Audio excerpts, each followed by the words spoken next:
Jungle.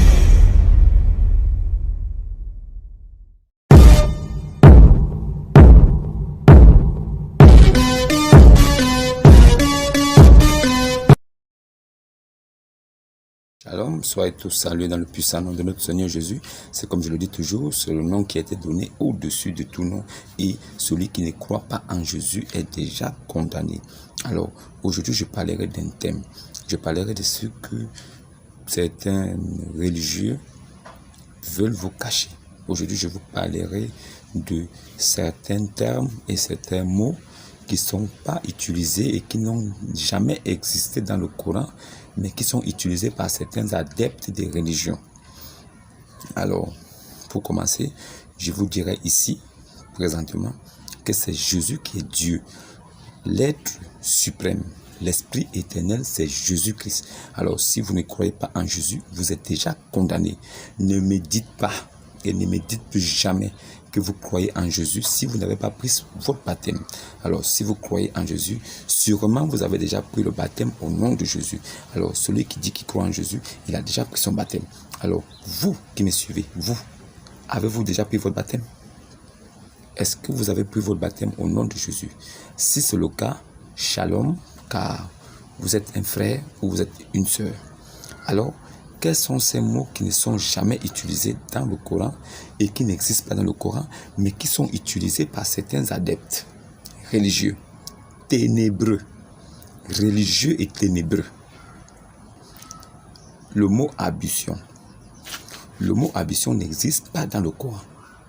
Dans le Coran de l'Arabie Saoudite, qui est le Coran authentique, d'où sont tirés les autres Corans, il n'existe pas le mot ablution. Le mot ablution n'existe pas dans le Coran authentique, celui que Muhammad a laissé. Mais, entre parenthèses, sachez qu'il existe plus de 26 variétés de Coran. Il existe plus de 26 variétés de Coran partout dans le monde, différents les uns des autres. Alors, celui qui dit qu'il n'y a qu'un seul Coran, il ne connaît pas la vérité. Cette vérité ne lui est pas encore révélée. Alors, moi, je suis là pour être la bouche audible des choses cachées de l'islam. Les choses qu'on ne vous dit pas, qu'on vous cache, moi je vous le dis. Je suis celui qui est là comme le dénonciateur. Je suis la bouche audible du Coran. Je suis le juste juge des musulmans, ceux qui sont soumis et qui ne connaissent rien du Coran. Sourate 49, verset 14. Alors, si vous ne comprenez pas ce que je dis, allez-y vérifier les sourates pour comprendre. Je suis le juge et le juste juge de tous les musulmans du monde. Sourate 5, verset 47.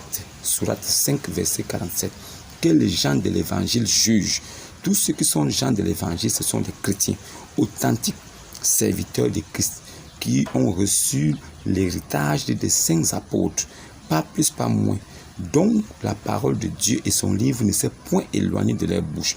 Alors, si je parle aujourd'hui, c'est pour amener ceux qui sont captifs, ceux qui sont mes frères, qui ont été prédestinés à aller au paradis.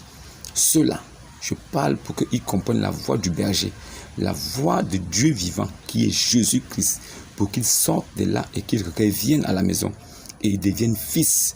Étant à l'extérieur, ils sont considérés comme orphelins et esclaves.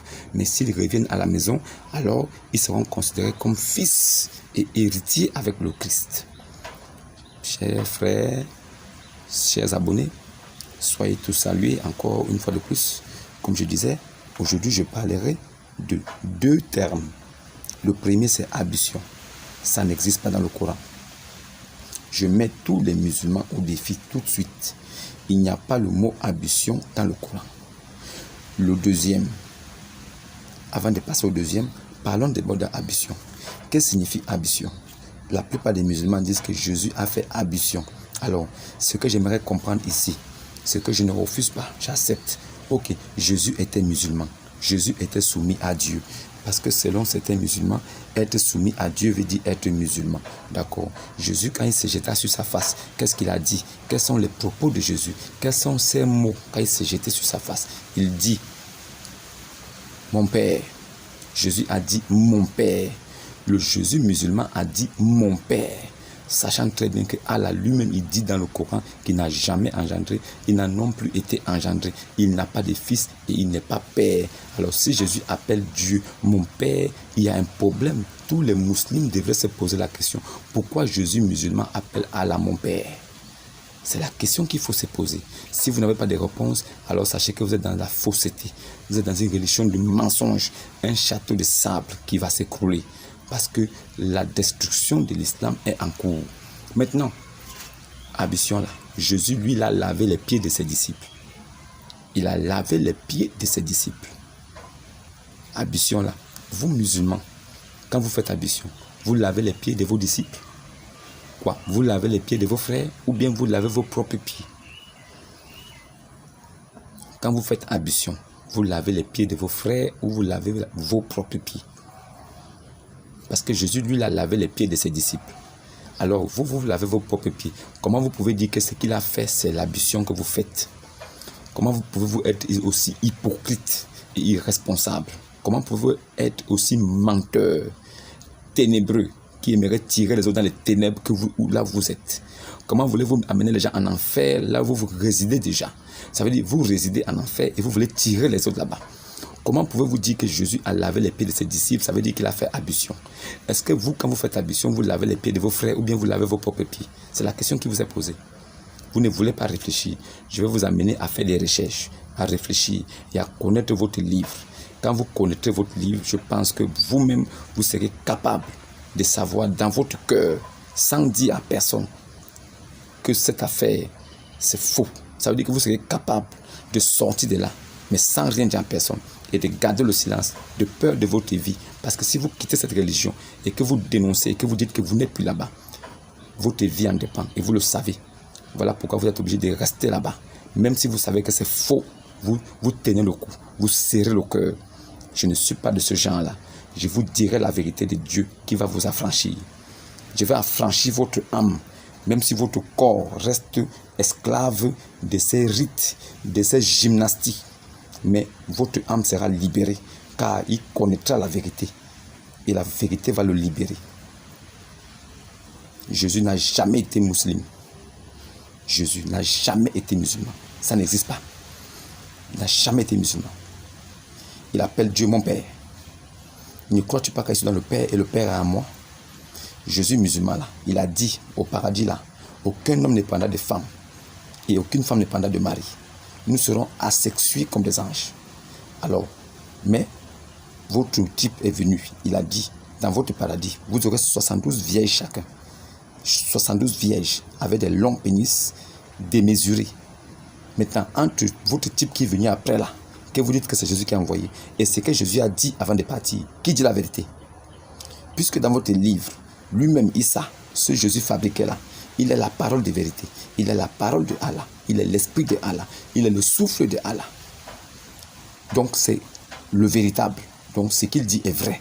Entre lui et Mohammed, qui dit la vérité? Ces choses doivent vous amener à réfléchir et à chercher la vérité. Le but, c'est de vous amener à réfléchir et à chercher la vérité pour pouvoir être affranchi. Maintenant, le deuxième mot qu'on ne trouve pas dans le Coran, c'est le mot paradis. Le mot paradis n'est pas utilisé dans le Coran. Ça n'existe nulle part, le mot paradis. C'est des jardins où coulent des ruisseaux. Dans le Coran authentique, il est dit « Entrez dans les jardins où coulent des ruisseaux ».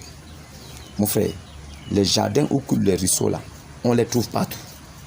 Des jardins où coulent des ruisseaux se trouvent partout dans le monde. Vous pouvez trouver des jardins en Afrique, des jardins où coulent des ruisseaux en Afrique, en Europe. Vous pouvez les trouver aussi en Asie, en Amérique. Vous pouvez les trouver aussi en Océanie. Partout, vous pouvez trouver des jardins où coulent des ruisseaux. Mais le paradis, c'est un seul lieu et c'est un lieu céleste. Mais ce mot-là, ce terme, paradis, n'est pas utilisé et n'existe pas dans le Coran authentique. Pour ce fait, pour appuyer mes dires, pour appuyer ce que je vous dis, si vous prenez ça pour un raisonnement humain qui n'a pas de fondement, alors détrompez-vous, car tout ce que je dis trouve un fondement et un appui. Alors, vous allez suivre la vidéo qui suit. C'est d'un frère chrétien dont nous défendons les mêmes idéologies. Nous sommes en Christ, qui est la vérité, la lumière de vie et la vie éternelle. Vous allez écouter son développement où il va détailler avec des épreuves, avec des preuves à l'appui que le mot paradis n'existe pas dans le Coran. Le mot paradis n'existe pas dans le Coran. Ils vous ont trompé. Ce sont les Corans fabriqués hier en langue française traduits où ils ont inséré ça pour mettre un peu plus de crédibilité. Sinon, dans lui-même le Coran authentique, il n'existe pas le mot paradis. Regardez votre livre en face et comprenez que ce livre, c'est un livre de supercherie. La vérité ne s'y trouve pas. Paradis là n'existe pas dans le Coran authentique.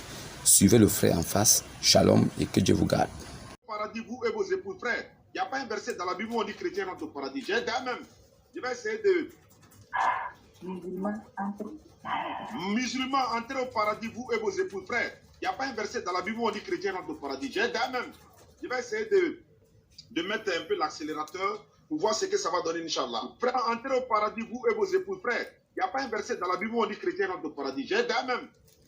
Bon, ouais, des fois, il dit des déclarations fantaisistes comme ça, musulmans entrer au paradis, et puis il dit, il n'y a aucun verset dans la Bible qui dit chrétien entrer au paradis. Il dit musulmans entrer au paradis. Je vais vous dire ceci, je vais d'abord le détruire. Le mot paradis, ça n'existe pas dans le Coran.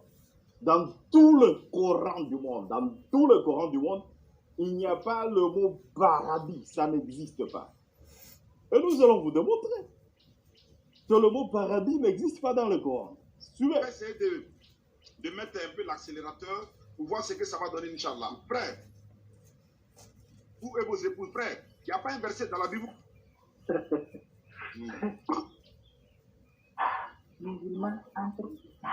Musulmans, entrez au paradis, vous et vos épouses, frère. Il n'y a pas un verset dans la Bible où on dit chrétien entre au paradis. J'ai d'ailleurs même. Je vais essayer de. Il n'y a aucun verset du Coran. Le mot paradis, ça n'existe pas dans le Coran. Ça n'existe pas. Maintenant, il y a des gens peut-être qui ont juste triché, ils ont ramassé, ou bien ils ont triché, ils ont copié un mot de la Bible, ils ont mis ça dans le Coran. La Bible parle du paradis, mais ce n'est pas le Coran qui parle du paradis. Dans le Coran, il n'y a pas de mot paradis. Il n'y a que de petits Corans qu'on a imprimés récemment dans d'autres pays, surtout en Afrique de l'Ouest, des Corans en français, là où on dit paradis. Mais la version arabe, il n'y a pas de mot paradis. Ça c'est une tricherie. Ils ont copié ça de la Bible. Le mot paradis n'existe pas dans le Coran. Même en arabe, le mot paradis, ça n'existe pas. Il n'y a que le mot Jannah. Jannah qui veut dire jardin. On a dit musulman entrer au jardin. On n'a pas dit musulman entrer au paradis. Là, c'est une fausse copie du Coran. C'est une fausse copie et on a triché ça de la Bible pour tromper les nègres, les noirs, que nous sommes. Nous, je suis aussi nègre. Je dis ça pas pour insulter. Je suis nègre, je suis noir. Alors, ça c'est pour tricher. On dit musulman entrer au paradis. Ça n'existe pas. Moi, maintenant, j'avais prononcé le mot paradis. Il ne connaît pas. Ça n'existe pas. Ils ont triché ça de la Bible. Je vais vous le montrer et je vais vous prouver. Nous parlons avec des preuves. Hein. Je vais vous prouver. Là, c'est notre numéro. Pour tout celui qui veut entrer en contact avec nous, vous pouvez nous appeler maintenant ou bien après. Si vous suivez l'émission après, si vous voulez organiser des débats, nous sommes là pour détruire tout le monde. Alléluia, pour la gloire de Dieu. Puisque la Bible dit, si Dieu est pour vous, qui sera contre vous? Hein, si Dieu est pour nous, qui sera contre nous? Ok, on commence. Le verset est là. Là, c'est la sourate Zulko. Écoutez, sourate 43, sourate Zulko, sourate 43, au verset 70. Au verset 70, il est dit ceci. Vous qui avez cru en nos révélations, en nos signes, et qui êtes musulmans, il dit ceci, entrez joyeusement dans les jardins. C'est le mot qui est ici, jardin. C'est le mot qui est ici. Mais les gens qui ont voulu tricher, ils ont ajouté d'autres mots là, comme paradis. Ça n'existe pas. Le mot c'est jardin, entrer au jardin. Le mot paradis ici qu'on dit, c'est jardin. On peut prendre même une autre translation du Coran pour que je puisse vous prouver que nous disions la vérité, on n'a rien inventé. Hein? On n'a rien inventé. Prenons même un autre Coran. Puisque j'ai beaucoup de versions de Coran. Il y a beaucoup de versions de Coran. Prenez ceci. Ça, c'est Youssouf Ali. Vous allez voir ce que Youssouf Ali a dit. Youssouf Ali, surat 43, au verset 70. Il dit ceci. Il dit, entrez dans le jardin. On n'a pas dit, verset 70, on dit, entrez dans le jardin. Le mot ici, paradis, ils ont ajouté. Le mot, c'est jardin. Ok, je vais vous prouver. Puisqu'ils ont mis ça pour dérouter les gens, pour tromper. Hein? Ils voulaient juste signaler aux gens, il y a le paradis, tout ça. Mais eux, tout ce qu'ils ont dit, tout ce qu'ils voulaient dire,